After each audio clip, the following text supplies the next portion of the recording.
자, 여러분 이제 재고자산의 단가 결정 방법에 대해서 좀 살펴보겠습니다. 자, 단가 결정 방법 얘기하기 전에 이제 원가 흐름에 대한 가정이라는 게 있어요. 자, 원가 흐름에 대한 가정이 왜 필요한 것인가라는 거예요. 자, 예를 한번 들어볼게요. 우리 회사가 요 보드마카를 매입해다가 판매하는 그러니까 도소매업을 영위하는 기업이라고 가정을 해볼게요. 우리가 이 보드마카 하나를 사올 때 매번 동일한 가격으로 사오면 아무런 문제가 없어요. 수량만 기준으로 해가지고 아까 원가 배분을 해주면 돼요. 매출원가하고 기말재고로. 근데 실제로 이 보드마카의 가격이 항상 일정하지가 않죠. 일반적으로는 시간이 경과할수록 이 가격이 올라가는 게 보통이죠. 그죠? 올라가는 게 보통이에요. 그래서 회계 기간 중에 이 똑같은 상품을 다른 가격으로 매입을 했을 때 예를 들어서 처음에는 얘를 100원 주고 사왔어요. 그 다음에 200원 주고 사오고 300원 주고 사왔어. 근데 우리가 실제로 이걸 팔 때는 500원에 판다고 가정을 해볼게요. 500원에 판매를 했는데 그럼 우리는 이거를 100원에 사온 재고가 팔린 걸로 볼 건지 200원에 사온 재고가 팔린 걸로 볼 건지 300원에 사온 재고가 팔린 걸로 볼 건지 회사가 선택할 가능성도 있죠. 그죠? 그렇게 되면 분식이 되는 거예요. 분식. 그래서 회계 기준에서는 뭘 정했냐? 그러면은 너네가 다른 가격으로 이 재고를 사왔기 때문에 이게 팔리는 과정에서도 일정한 가정을 해가지고 얘를 적용을 하자라는 거예요. 적용을. 그래서 어떤 가정이 있느냐? 먼저 우리가 구입한 놈이 먼저 팔린 걸로 보자. 혹은 나중에 구입한 게 먼저 팔린 걸로 보자. 혹은 100원, 200원, 300원에 사온 재고가 뭉뚱그려가지고 평균적인 가격. 그래서 100원, 200원, 300원의 평균적인 가격이죠. 그죠? 평균 낸 가격으로 팔렸다고 보자. 이런 식으로 정해주는 거예요. 정해주는 거예요. 그래서 이런 것들을 우리가 뭐라고 부르느냐? 바로 원가 흐름에 대한 가정이라고 부르는 거예요. 그래서 아까 기말재고는 다시 한번 써보면 재고는 자, 수량 곱하기 단가였어요. 그죠? 그래서 Q 곱하기 P였어요. 수량 결정 방법 두 가지는 좀 전에 설명했고요. 이제 이 단가 결정 방법을 얘기를 하고자 하는 거예요. 그래서 이 단가 결정 방법은 크게 두 가지가 있어요. 하나는 뭐냐면 개별법이에요. 개별법. 개별법은 뭐냐면 예를 들어 재고자산의 단가가 굉장히 비싼 놈이 있어요. 예를 들면 명품이야. 뭐 가방 하나에 뭐 몇천만 원 하는 이런 재고야. 그런 것들은 어떻게 돼 있어요? 보통 그 물건에 바코드가 붙어 있어요. 바코드가. 그래서 얘가 얼마에 사온 재고인지가 다 명확히 파악이 돼. 개별적으로 추적이 돼요. 바코드로. 그렇게 되면 어떻게 돼? 개별적으로 그 원가 흐름을 추적할 수가 있어요. 개별법이 있는데 이 개별법이 가장 이상적인 방법이죠. 그죠? 근데 문제는 이 보드마카 예를 들어서 아까 2억 개 정도 판매한다. 1년에. 그죠? 가정을 해보면은 그 2억 개에 대해서 이 개별법을 적용할 수 있을까? 거의 불가능해요. 그렇게 할 수가 없어요. 그러면 어떻게 되느냐? 일정한 가정을 해야 돼요. 가정. 원가 흐름을 가정을 해야 돼요. 가정을. 그래서 이 가정을 하는 방법은 크게 또 세 가지로 쪼개져요. 그래서 하나는 뭐냐면 먼저 구입한 놈이 먼저 팔린다라고 보는 거예요. 걔를 우리가 선입 선출이에요. 선입 선출법. 먼저 입고된 녀석이 먼저 출고된 걸로 보는 방법. 그래서 얘를 first in, first out, FIFO라고도 얘기를 해요. 먼저 입고된 놈이 먼저 출고되는 것. 선입선출법의 반대는 뭐냐면 나중에 입고된 놈이 먼저 출고된다. 그래서 후입선출법이에요. 후입선출법. 얘는 last in, first out, LIFO라고도 불러요. 아주 극단적인 방법이죠. 그리고 요 중간이 있어요. 이렇게 보지 말고 그냥 평균적으로 팔렸다라고 보자 이거예요. 그래서 얘가 평균법이에요. 평균법. 자, 평균법이 있는데 평균법은 다시 두 가지로 쪼개져요. 뭐로 쪼개지냐? 수량 결정 방법 두 가지가 있었죠. 그 두 가지에 따라서 얘도 쪼개져요. 그래서 계속 기록법에서 적용되는 평균법을 우리가 회계에서는 이동 평균법이라고 불러요. 이동 평균법. 무빙 에버리지라고 부르죠. 이동 평균법.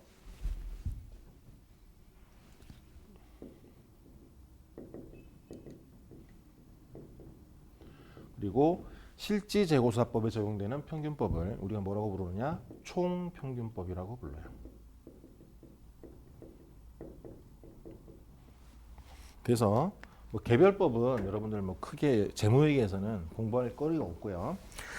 원가 흐름에 대해서 가정하는 방법에 대해서 주로 공부를 할 거예요. 그래서 요 지금 네 가지 방법, 정확히는 요렇게 되겠죠, 그죠? 요 네 가지 방법에 대해서 어떻게 적용을 하는지를 이제 공부를 할 거예요. 그래서 여러분들 교재로 가서 181페이지 한번 읽어볼게요.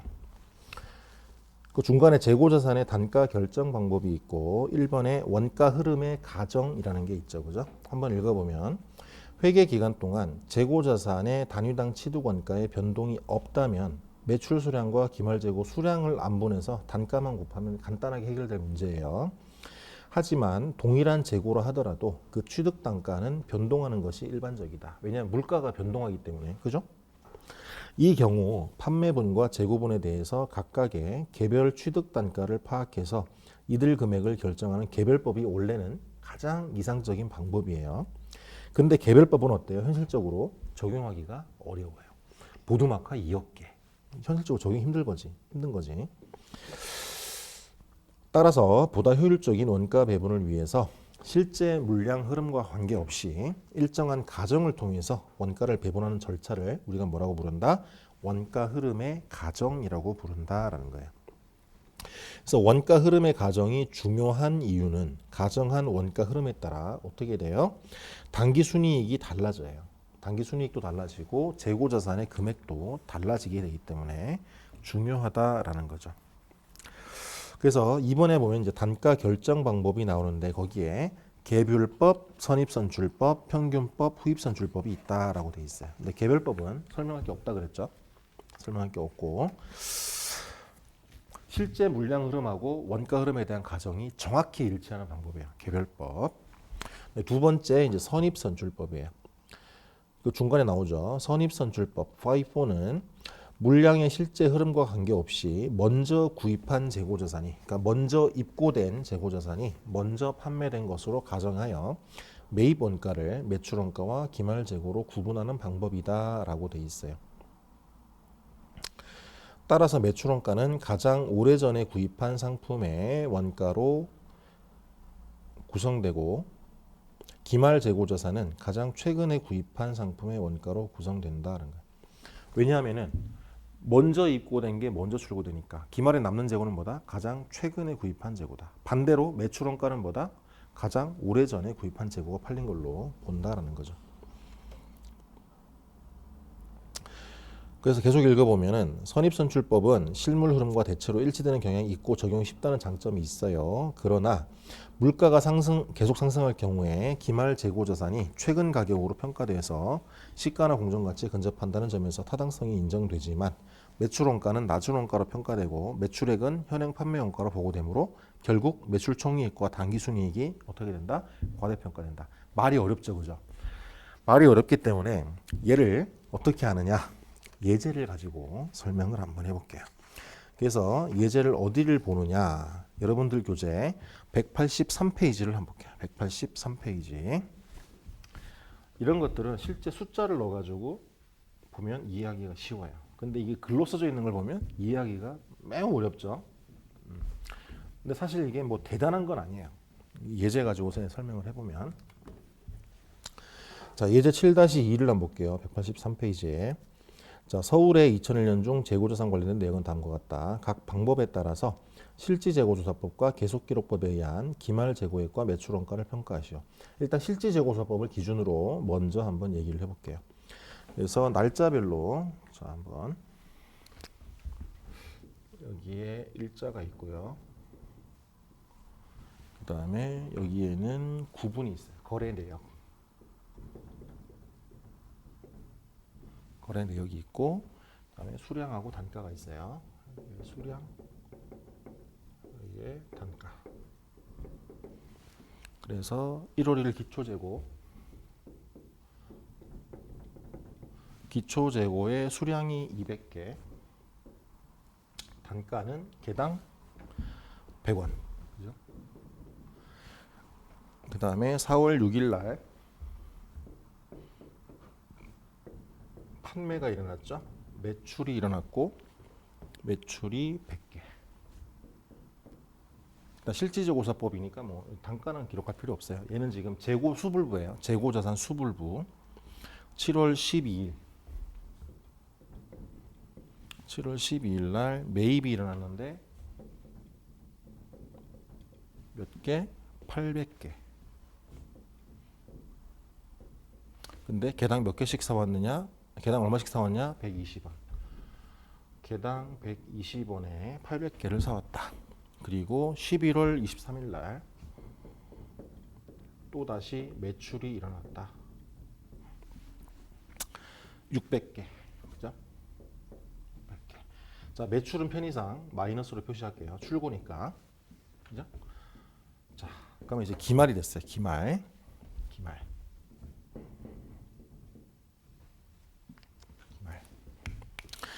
자, 1번에 보면은 판매 가능 수량하고 판매 가능액을 구하래요. 판매 가능 수량은 아까 뭐였냐면 기초 재고에다가 단기 매입액을 더한 거죠. 수량이니까 개수로. 기초 재고 수량에 단기 매입 수량을 더한 거. 기초에 200개 있었는데 단기에 800개를 매입했죠. 나머지 매입한 건 없으니까 총 1000개가 판매 가능하다. 판매 가능 재고액은 수량 곱하기 단가한 걸 더해주면 되겠죠. 그죠? 기초 재고 2만 원. 그리고 매입한 거 96,000원. 얼마? 11만 6천 원이네요. 그죠? 11만 6천 원이 판매 가능 재고 금액이 돼요.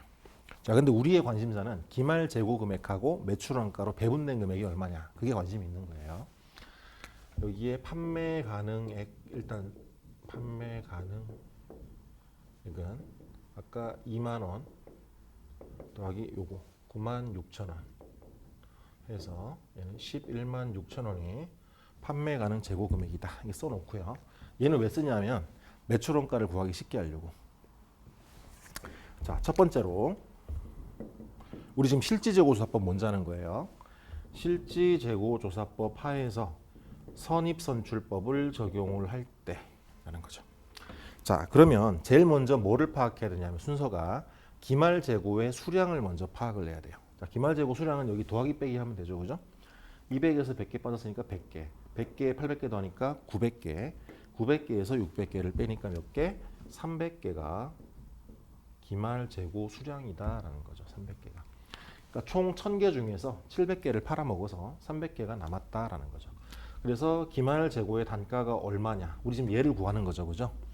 실지재고사법 하에서의 선입선출법이야. 자, 그럼 기말 재고가 300개가 남았어요. 그러면 선입선출법은 뭐냐면 먼저 입고된 녀석이 먼저 판매된다라는 거죠. 그럼 역으로 기말에 남아있는 재고는 가장 최근에 매입한 재고가 되겠죠. 그러면 역순으로 올라가 보세요. 가장 최근에 매입한 게 언제? 7월 12일자죠. 7월 12일 날 800개를 매입했어요. 근데 기말 재고는 300개가 남았대. 그럼 이 300개는 뭐예요? 7월 12일 날 매입한 800개 중에서 300개가 남았다라고 보는 게 선입선출법의 관점이에요. 그래서 선입선출법에 의해서 여기 기말 재고액을 구해보면 일단 수량은 300개고요. 여기 결정됐죠. 단가는 뭘 적용하느냐? 7월 12일 날 매입한 단가. 아까 120원. 그래서 얼마? 기말 재고가 36,000원입니다. 라고 얘기하는 거죠. 그리고 우리는 재고자산의 원가 배분을 공부하고 있기 때문에 기말 재고액하고 매출 원가로 배분된 금액을 알아야 되죠. 그럼 매출 원가는 얼마? 판매 가능 재고 금액에서 기말 재고 금액을 뺀 게 바로 매출 원가다라는 거죠. 그래서 11만 6천 원에서 3만 6천 원을 뺐어요. 11만 6천 원에서 얼마? 3만 6천 원을 빼면 8만 원이 바로 매출 원가가 된다는 뜻이죠. 이 얘기는 뭐냐면 실지재고사법 하의 선입선출법에서는 판매 가능 재고 금액 11만 6천 원이 팔린 부분 8만 원과 팔리지 않은 부분 3만 6천 원으로 배분된다 이 뜻이에요. 이해되셨죠? 자, 두 번째. 자, 실지재고조사법 하에서 후입선출법을 한번 볼게요. 후입선출법. 여기는 기말. 그다음에 여기에 매출, 원가 이렇게 해보면 자, 후입선출법이에요. 지금 실지재고조사법. 자, 기말 재고 수량은 똑같이 300개예요. 300개. 그럼 단가를 뭘 적용하느냐? 자, 후입선출법이기 때문에 얘는 뭐예요? 나중에 입고된 녀석이 먼저 출고가 되는 거야. 그럼 역으로 얘기하면 기말에 남아있는 녀석은 뭐다? 가장 오래된 재고, 기초 재고부터 남아있다라고 보는 거죠. 그죠? 그러면은 이 기말 재고 300개는 기초 재고에서부터 구성이 차곡차곡 쌓이는 거예요. 기초 재고를 봤더니 200개가 있어. 근데 기말 재고는 300개야. 그럼 100개가 더 필요하죠. 그 추가된 100개는 어디서 왔다? 7월 12일 날 매입한 녀석에서 왔다라는 거죠. 그러면 기말 재고는 어떻게 된다? 수량은 300개지만 자, 200개는 언제적 재고? 기초 재고. 단가 얼마? 100원. 그리고 100개 모자란 부분은 어디서 왔다? 7월 12일 날 매입한 요거. 120원.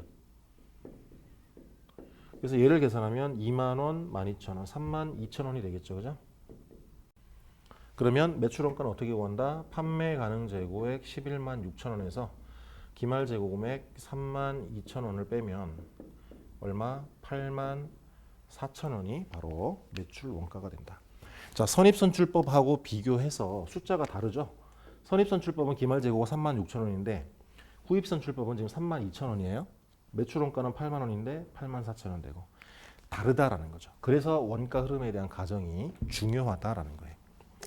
자, 이제 평균법 연습해야 되겠죠. 평균법. 이거 지우지 말고 이렇게 합시다.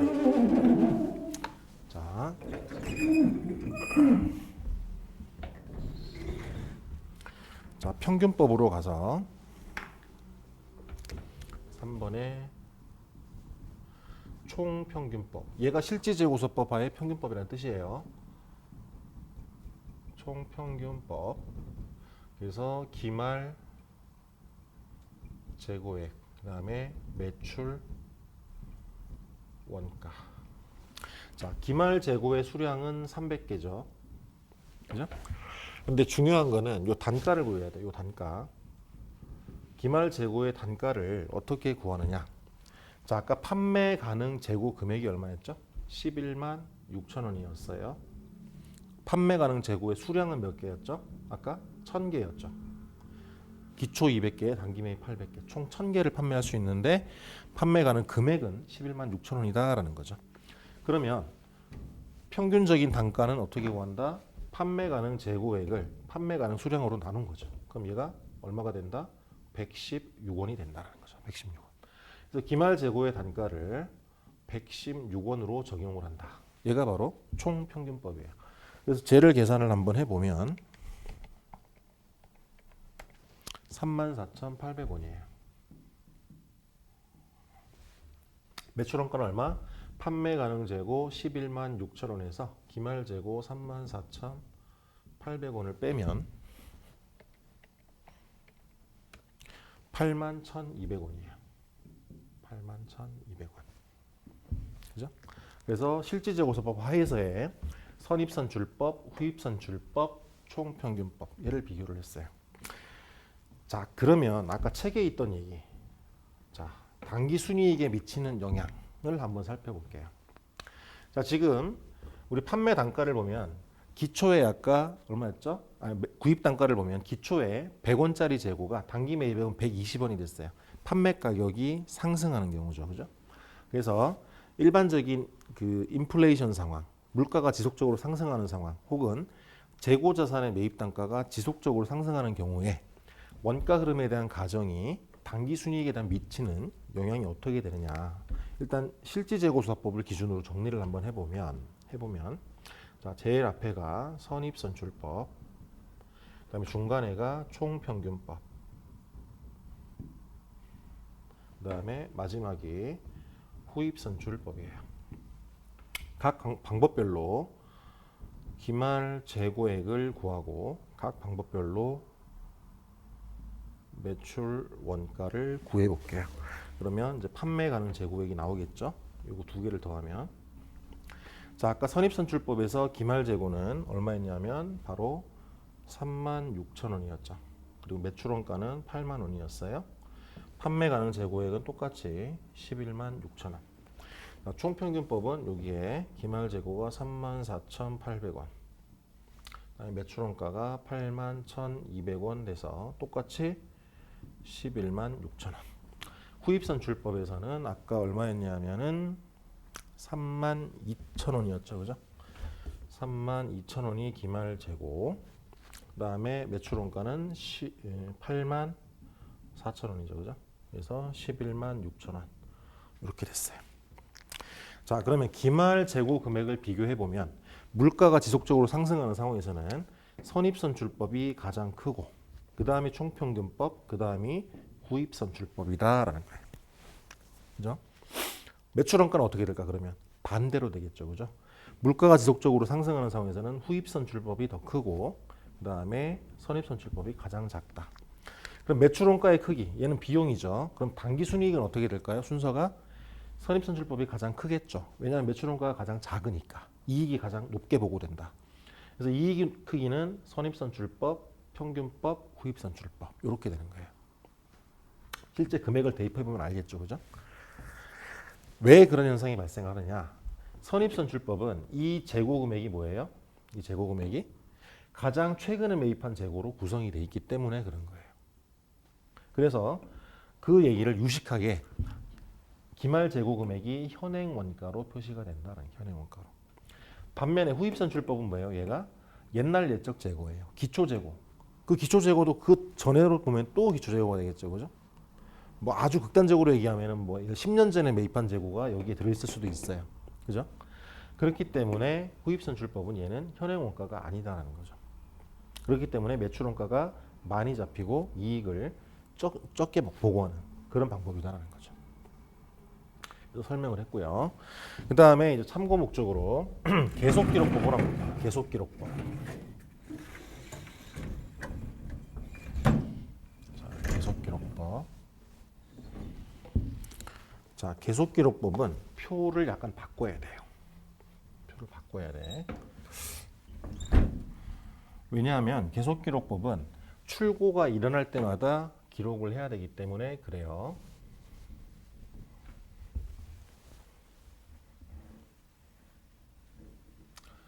자, 기초 재고는 똑같아요.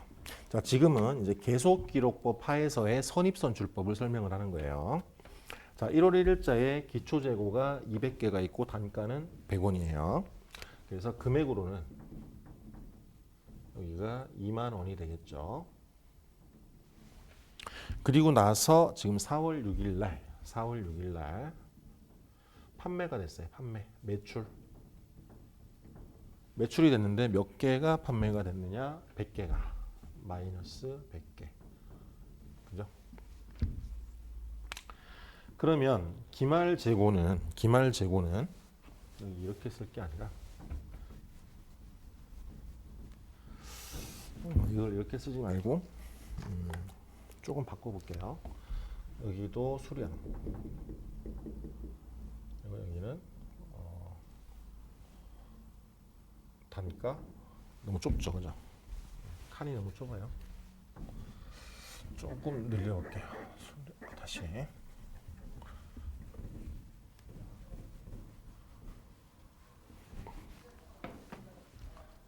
여기에 거래 내역이고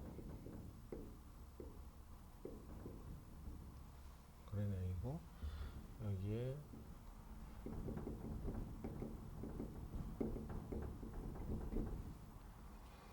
여기는 뭐 예를 들어서 입출고, 그러니까 그 해당 날짜에 거래된 수량과 단가 얘기하는 거고요. 여기에는 이제 재고예요. 그 시점에 재고. 여기는 수량. 여기가 단가. 여기가 금액. 자, 실질재고서법이 이렇게 할 필요가 없었는데 좀 복잡하죠, 그죠? 그래서 거래 내역은 기초에 봤더니 수량이 200개고 단가가 100원이었어요. 여기 입출고가 아니죠. 미안합니다. 수량이 200개, 단가가 100원. 그래서 금액이 2만 원이다. 4월 6일 날 매출이 일어났어요. 매출. 몇 개가 팔렸냐? 100개가 팔렸어요. 자, 이 100개의 단가를 결정을 해야 되는데 얘는 지금 선입선출법이죠. 근데 이 100개는 뭐냐면 기초께 팔렸기 때문에 단가를 손댈 게 없죠, 그죠? 그래서 기초 단가를 그대로 쓰면 돼요. 여기다가 100원. 그래서 10,000원의 매출 원가가 기록이 된다. 200개 중에 100개가 팔렸으니까 4월 6일자의 재고 수량은 100개가 되겠죠. 그죠? 그리고 단가도 100원이 돼서 10,000원의 재고가 남아 있다라는 거죠. 그다음에 7월 12일 날 매입이 일어나죠. 매입이 일어나는데 몇 개? 800개. 그리고 단가는 120원이죠. 그죠? 120원. 자, 그러면 요 이제 7월 12일자의 재고를 쓰는데 재고층을 단가별로 구분을 해야 돼요. 그래서 100원짜리 재고 100개, 10,000원이 있고요. 그다음에 120원짜리 재고 800개가 있어요. 그래서 여기가 96,000원. 총 106,000원의 재고가 남아 있는 거죠. 7월 2일자에. 요거 좀 나눠 볼게요. 이렇게. 일자별로. 그리고 지금 11월 23일 날 매출이 일어나는데 자, 이 판매가 일어날 때 어떤 재고가 먼저 팔리는지를 봐야 돼요. 근데 우리는 지금 선입선출법을 적용하고 있기 때문에 뭐다? 가장 최근에 먼저 입고된 재고가 먼저 출고된다고 보는 거죠. 그죠? 그렇게 되면 지금 재고층을 봤더니 100원짜리 재고 100개. 얘가 더 오래된 거죠. 그죠? 먼저 입고된 거니까 얘가 먼저 팔려. 100개 먼저 팔리고 나머지 700개는 뭐다? 7월 12일 날 매입한 재고가 팔린다. 그래서 단가를 적용하면 얘는 100원, 얘는 120원 적용하는 거죠. 그러면 11월 23일 날 남아 있는 재고는 이제 아이고 미안합니다. 11월 23일 날 판매가 일어나는 게 몇 개냐면은 600개죠. 600개. 600개면은 걔가 구성이 기초 재고 100개하고 7월 10일 날 매입한 500개죠. 그래서 얘가 단가가 100원짜리고 얘는 120원짜리다 라는 거죠. 그러면 11월 23일 날 재고는 뭐가 남느냐? 이 100개는 다 사라졌고 800개에서 500개 팔렸으니까 300개만 남죠. 그죠? 그리고 단가 얼마짜리? 120원짜리가 남았다. 그래서 재고 금액은 36,000원이다. 자, 요 이후에는 지금 거래가 없기 때문에 요 36,000원이 최종 기말 재고 금액이 되는 거예요. 자, 근데 주의할 거. 자, 이 36,000원 어디서 많이 봤죠? 어디서 봤어요? 아까 실지재고조사법 하에서의 선입선출법도 36,000원이었어요. 우연히 그럴까? 결론부터 얘기하면 우연히 그런 게 아니에요. 실지재고조사법 하에 선입선출법은 실지재고조사법이든 계속기록법이든 동일한 결과가 나와요. 왜 그러냐면 선입선출법이 실제 물량 흐름하고 일치하기 때문에 그래요. 정확히 일치하진 않지만 실제 물량 흐름을 반영하고 있기 때문에 항상 계속법, 기록법과 실지재고조사법의 결과가 같아요. 그래서 여러분들 시험 같은 경우에 보면은 뭐 옳은 것을 찾으시오, 틀린 것을 찾으시오 할 때 재고자산 관련해서 자주 나오는 게 뭐냐면 선입선출법에 의한 기말 재고 금액은 실지재고조사법이든 계속기록법이든 결과가 동일하게 나온다. 이렇게 나오면 동그라미를 해야 돼요. 맞는 말이에요. 똑같은 결과가 나온다. 그럼 기말 재고 금액이 결정됐으니까 매출원가는 뭐다? 아까 판매 가능 재고 11만 6천 원에 3만 6천 원을 빼면 8만 원이에요. 똑같이 나온다. 결과가. 자, 그 다음에 이제 후입선출법을 한번 해볼게요. 후입선출법. 자, 그럼 기초는 똑같아요. 똑같고 판매가 일어났는데 4월 6일까지는 똑같아요. 재고층이 하나이기 때문에. 그리고 매입한 거 여기까지도 똑같아. 재고층이 다 똑같아요. 어디가 달라지느냐? 11월 23일 날이 달라져요. 자, 우리는 지금 후입선출법이기 때문에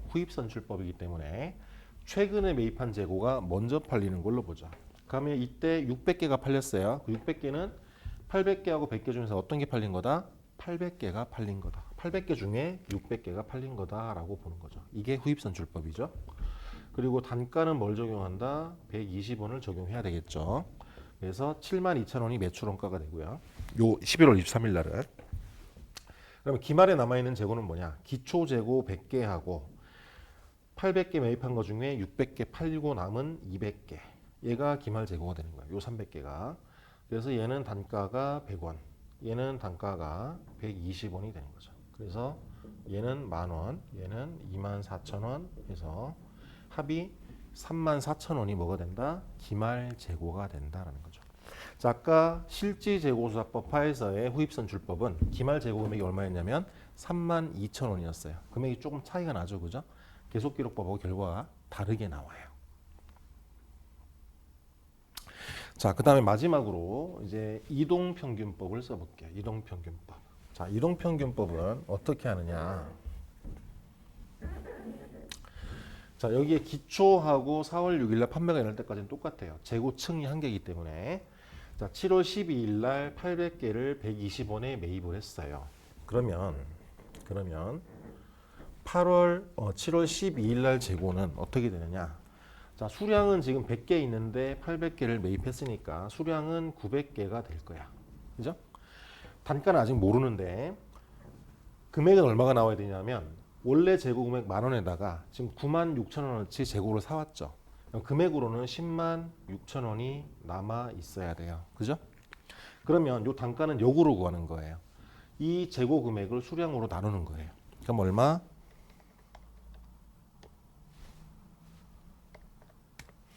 177.8원이에요. 여기가 117점. 미안합니다. 여기가 117.78원이에요. 단가가. 이게 단가를 역으로 계산하는 거죠.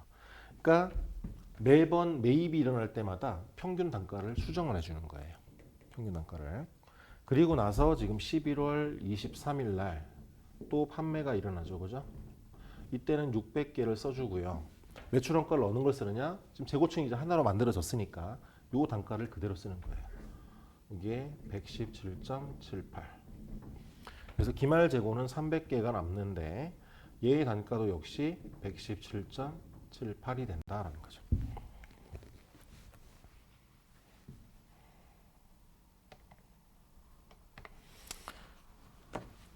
그러면 기말 재고 금액은 얼마냐? 요거 두 개 곱하면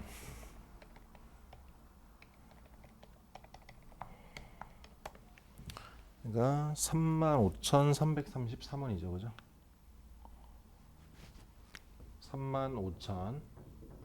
35,333원이 바로 기말 재고 금액이 돼요. 얘가.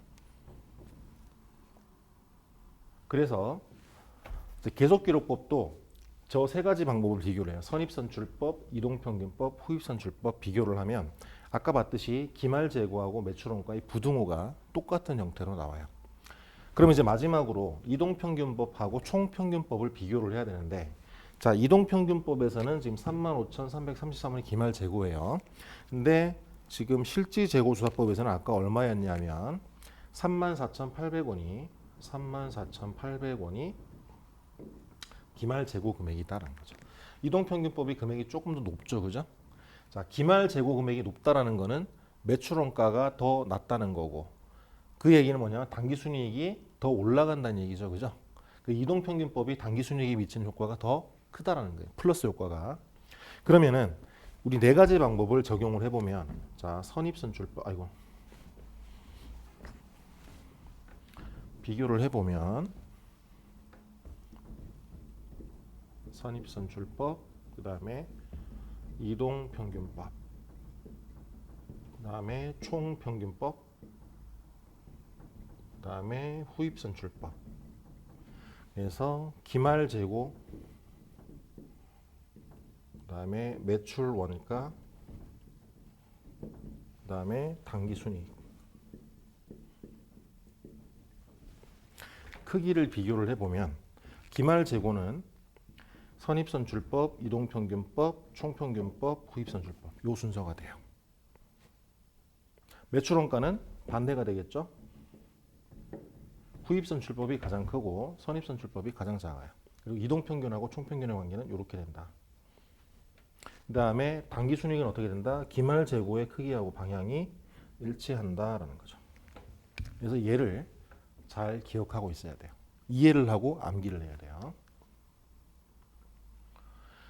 그 다음에 이건 팁인데 하나로 더. 자, 기말 재고하고 당기순이익의 부등호가 똑같죠, 그죠? 자, 이 얘기는 뭐냐면 이런 거예요.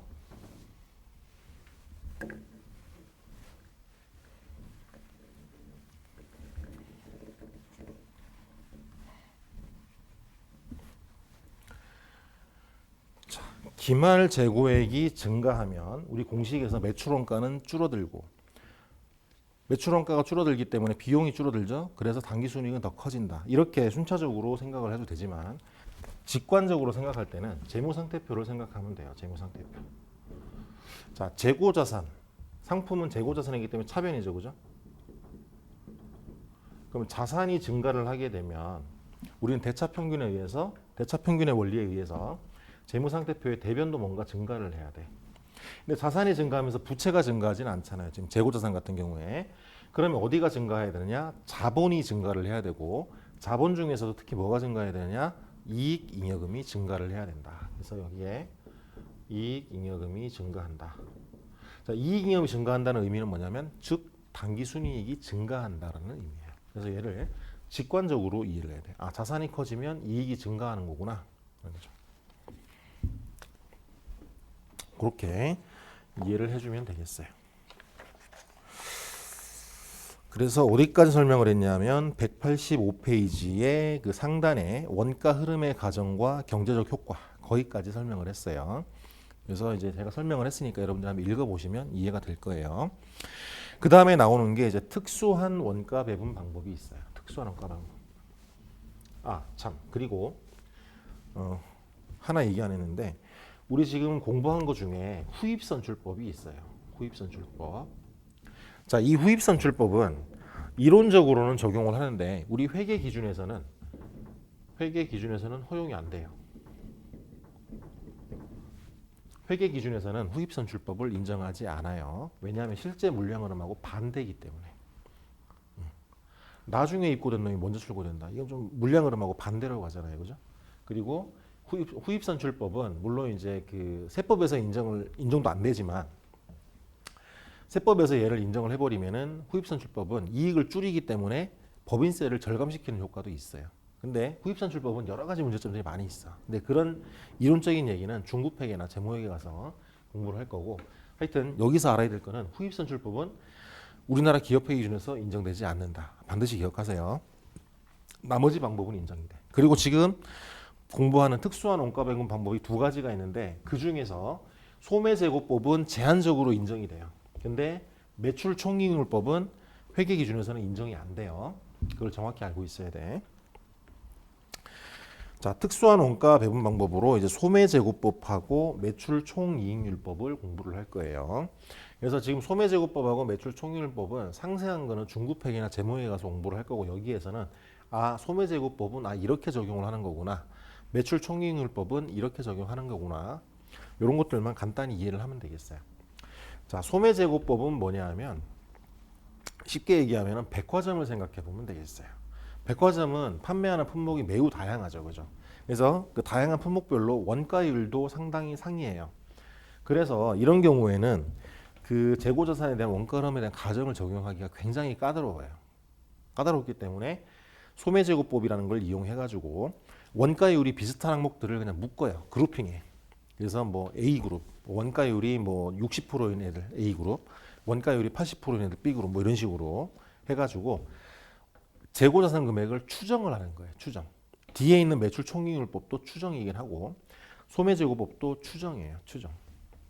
그래서 재고자산을 추정으로 계산을 해낸다.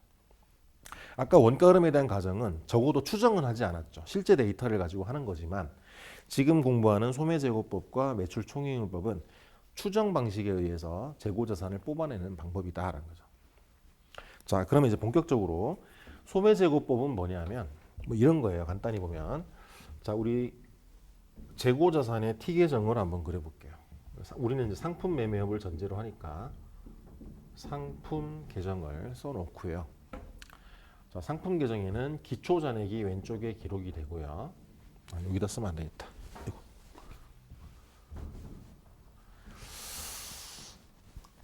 자, 기초 금액에다가 단기에 매입한 금액이 기록이 되겠죠, 그죠? 이거는 매입 계정이 아니야, 매입액이야, 매입액. 네. 여러분들 헷갈릴까봐 여기는 매입액을 의미하는 거예요. 계정으로 보면은 매입 채무 혹은 외상 매입금, 뭐 현금 이런 게 기록되겠죠. 하여튼 단기 매입액을 얘기하고 그 다음에 여기에는 뭐가 있냐면은 매출 원가 기록이 되겠죠, 그죠? 그리고 마지막이 기말 재고야. 기말 재고. 자, 그러면 우리가 갖고 있는 데이터는 뭐냐면 단기 판매 가능 재고에 대해서 원가하고 판매가, 판매 가격인데 줄여서 매가라 그래요. 매가. 원가하고 매가 정보를 알고 있어요. 그리고 대변으로 가서 여기도 원가하고 매가가 있는데 우리는 지금 이 원가 정보는 없어요. 우리는 모르는 거야. 여기는 몰라 지금.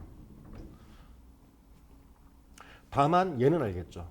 매출 원가의 매가, 얘는 뭐죠? 매출액을 의미하는 거죠. 그죠? 얘가 매출이야. 매출. 매출액.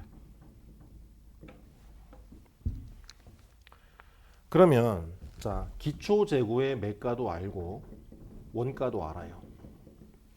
단기 매입한 재고의 매가도 알고 원가도 알아요. 근데 우리가 지금 구하고자 하는 거는 뭘 구하고자 하느냐? 기말 재고의 원가하고 매출 원가. 얘가 얼마냐? 이게 지금 궁금한 거예요. 그죠? 그럼 어떻게 구하느냐? 첫 번째, 기말 재고의 매가를 구해야 돼요. 기말 재고의 매가. 판매 가격. 어떻게 구하느냐? 기초 재고의 매가를 알죠. 얘가 동그라미 1번, 얘가 동그라미 2번이야. 기초 재고의 매가에 단기 매입액의 매가 2번을 더하고 단기의 매출액 얘를 빼요. 대차 평균의 원리에 의해서 얘는 어떻게 구해진다? 얘는 기말 재고의 매가는 1 더하기 2 빼기 3이 된다는 거죠. 그럼 얘가 구해지겠죠, 그죠? 그러면은 차변의 매가합계, 대변의 매가합계가 같아지겠지. 자, 그 다음에 이제 뭐라냐? 이 기말 재고의 매가를 기말 재고의 원가로 환원을 시켜줘야 돼요. 어떻게 환원시키느냐?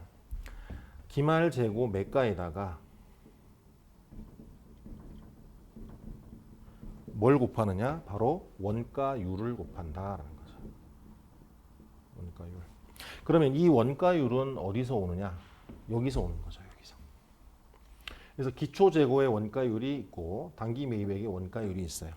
그래서 두 가지 방법이 있는데 기초 재고랑 단기 매입액을 합쳐가지고 평균적으로 전체 매가 대비 전체 원가의 비율, 얘를 쓰는 걸 이제 평균법이라 그래요. 소매제고법에서 평균법에 의한 소매제고법.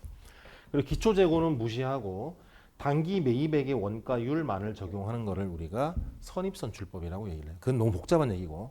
근데 어쨌든 중요한 거는 상품 계정의 왼쪽에 기초 재고와 단기 매입액의 매가와 원가 비율, 이 원가율을 기말 재고 매가에 곱해서 기말 재고 금액을 계산을 해낸다라는 거죠. 추정을 해낸다. 이게 바로 소매제고법이에요. 소매제고법. 소매제고법이 이런 거다라는 것만 알고 있으면 되고요. 두 번째는 매출총이익률법이에요. 매출총이익률법. 자, 매출총이익률법은 뭐냐 하면 주로 이제 화재나 홍수가 발생을 해가지고 재고 자산이 소실됐을 때 피해 금액을 구할 때 많이 얘기가 되는 거예요. 그래서 기본 개념은 뭐냐면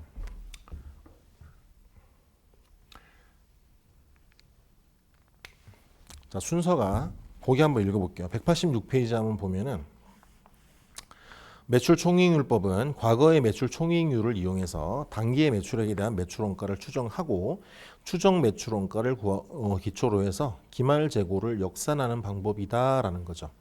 이 얘기는 뭐냐면 자, 우리가 매출원가를 구하는 공식을 한번 생각해 보면 기초 재고에다가 더하기 단기 매입액이 있어요.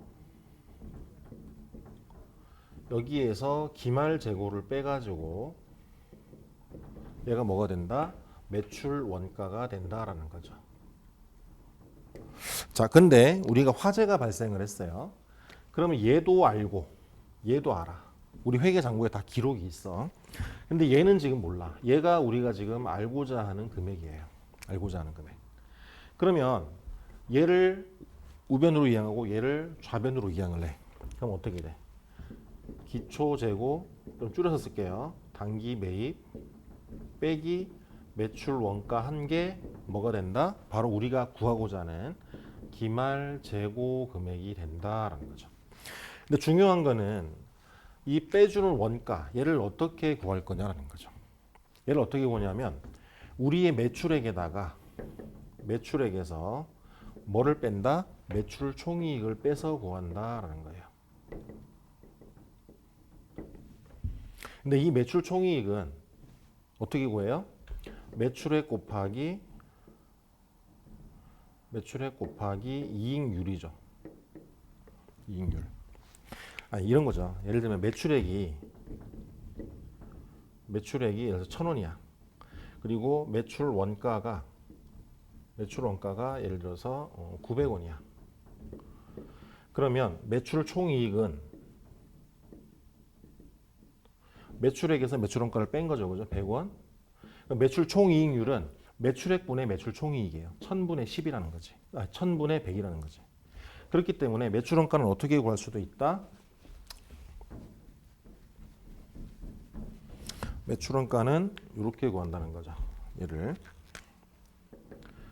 매출액 곱하기 1 마이너스 매출 총이익률.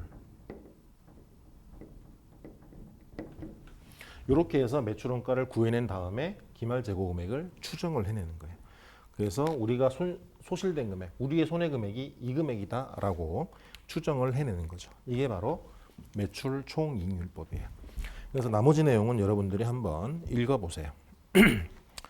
그다음에 이제 마지막 내용으로 재고자산의 187페이지에 가면은 재고자산의 감모 손실하고 재고자산의 평가 손실이 있네요. 하나 더 있네요. 사절에. 자, 재고자산의 감모 손실하고 평가 손실이에요. 자, 우리가 기업이 영업 활동을 하다 보면 재고자산과 관련해서 재고자산의 감모가 발생하기도 하고요. 재고자산의 그 단가가 시가가 하락해가지고 우리 장부 금액보다 낮아지는 경우가 있을 수 있어요. 자, 그런 경우에 어떻게 할 거냐라는 거예요. 얘는 그래프를 하나 그리면 돼요.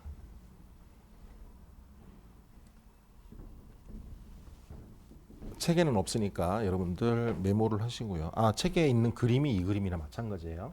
여러분들이 이해하기 편한 그림으로 적용을 하면 되겠어요. 그래서 횡축, 가로축은 우리가 가격, 단가라고 해볼게요. 단가. 그러니까 단가가 아니고 미안합니다. 여기를 수량 Q라고 하고요. 세로축을 단가라고 한번 해볼게요. 단가. 얘가 P예요. P.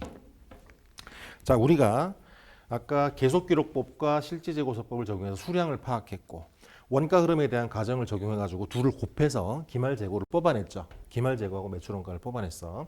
근데 그 중에서 이제 기말재고야. 그렇게 해서 결정된 기말재고의 수량. 예를 들어서 얘가 1000개였다라고 가정을 해볼게요. 1000개.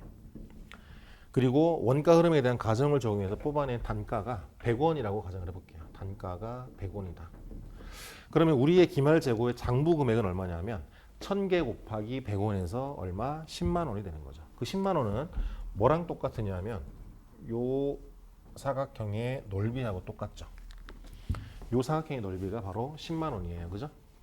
10만 원. 자, 근데 우리가 창고에서 가서 실사를 해봤더니 기말재고 수량이 실제로 1000개인데 장부상으로는 1000개인데 실제로는 예를 들어서 800개밖에 없었다. 800개. 요 800개밖에 없었다. 800개. 얘가 실지 재고 수량이야. 실지 재고 수량. 그 다음에 우리 재고 자산의 판매 가격을 봤더니 장부 금액은 단가가 100원인데 판매 가격에서 판매 부대 비용을 빼보니까 금액이 예를 들어서 800원이 될 것 같아. 800원. 80원. 그래서 단가가 80원이 될 것 같더라. 라는 거죠. 합리적으로 예측을 해봤을 때. 그러면 장부상 수량 장부상 금액은 10만 원인데 실제 우리의 재고 금액은 판매 가능한 금액은 기말 재고 금액이 얼마냐? 요 사각형의 넓이가 되는 거야. 즉 80원 곱하기 800개에서 64,000원이 되는 거지. 여기가 64,000원. 그리고 우리 전체 장부 금액은 얼마? 10만 원이죠. 그럼 10만 원과 64,000원의 차이, 얘를 뭘로 설명할 거냐라는 거죠. 뭘로. 자, 결론부터 얘기하면 일단 수량 차이를 먼저 조정을 해야 돼요. 왜냐하면은 실제 수량이 없는 거에 대해서 우리가 단가를 적용할 수가 없죠. 그죠? 실물이 없는 거에 대해서. 그래서 일단 실물이 있는 거를 전제로 해서 가격을 비교를 해야 되는 거니까 수량이 모자란 거를 먼저 정리를 해야 돼. 그래서 사각형을 차이 나는 부분을 이렇게 쪼개는 거예요. 두 부분으로. 그래서 요 부분하고 그다음에 요거는 뭐냐? 실제 있는 수량에 대해서 단가가 차이 나는 부분이에요. 단가가 차이 나는 부분. 두 가지 부분으로 구분이 된다라는 거죠. 그래서 얘는 뭐냐면 수량 차이고, 그리고 얘는 뭐냐? 바로 단가 차이예요. 단가 차이. 그래서 이 수량 차이를 우리가 뭐라고 부르느냐? 바로 재고 자산의 감모 손실이라고 불러요. 감모 손실. 감모 손실. 그래서 이 감모 손실은 어떻게든 우리 비용으로 반영을 해줘야 돼요. 비용으로 반영을 해줘야 돼. 근데 얘는 비용으로 반영할 때 뭘로 반영하느냐? 일단 이 감모의 원인이 정상이냐 비정상이냐에 따라 구분이 돼요. 비정상. 그래서 정상적인 감모 손실은 뭘로 처리하느냐? 우리 매출 원가에 반영해 준다. 매출 원가. 매출 원가라는 비용으로 처리를 해줘야 돼요. 그리고 비정상 감모 손실, 얘는 뭘로 처리하느냐? 우리 손익계산서에 영업 외 비용으로 처리를 해줘야 돼요. 영업 외 비용.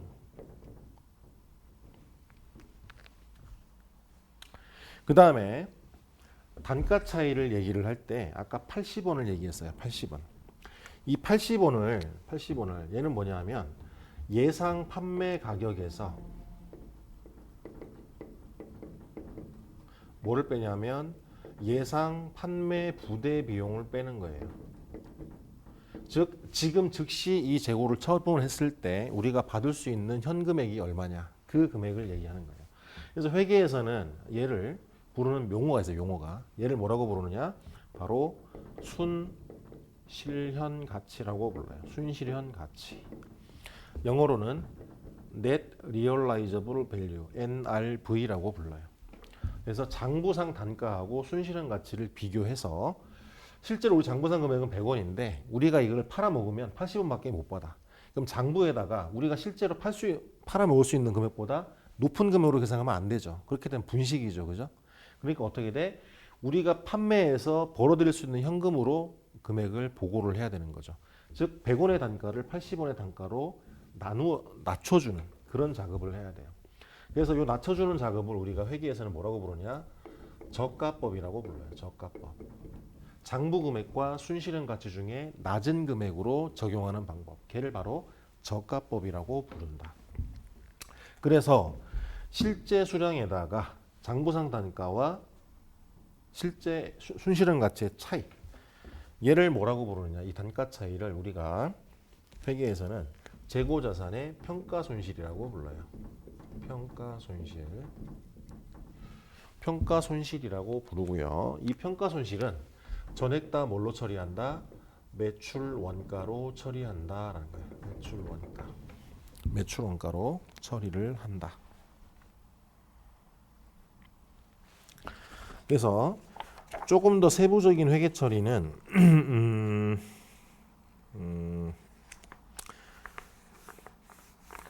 재무회계나 중급회계 가서 배우는 걸로 하고요.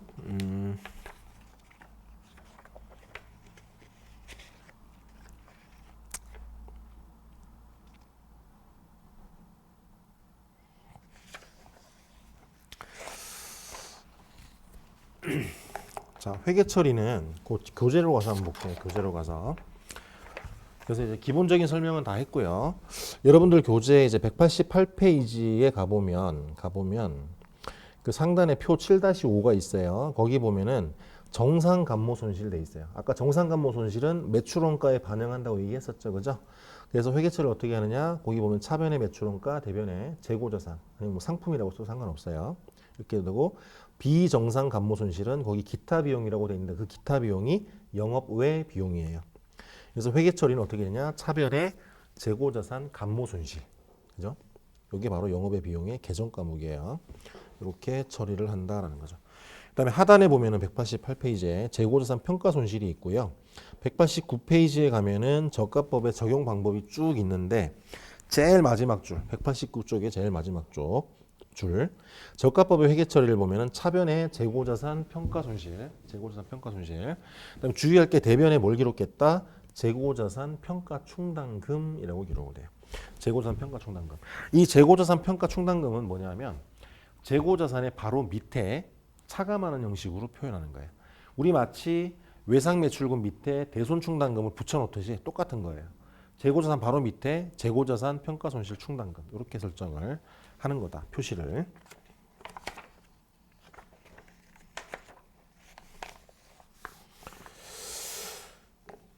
나머지는 한번 읽어보시면 되고요.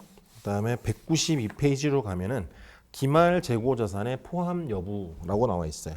거기를 하고 강의를 마치도록 할게요.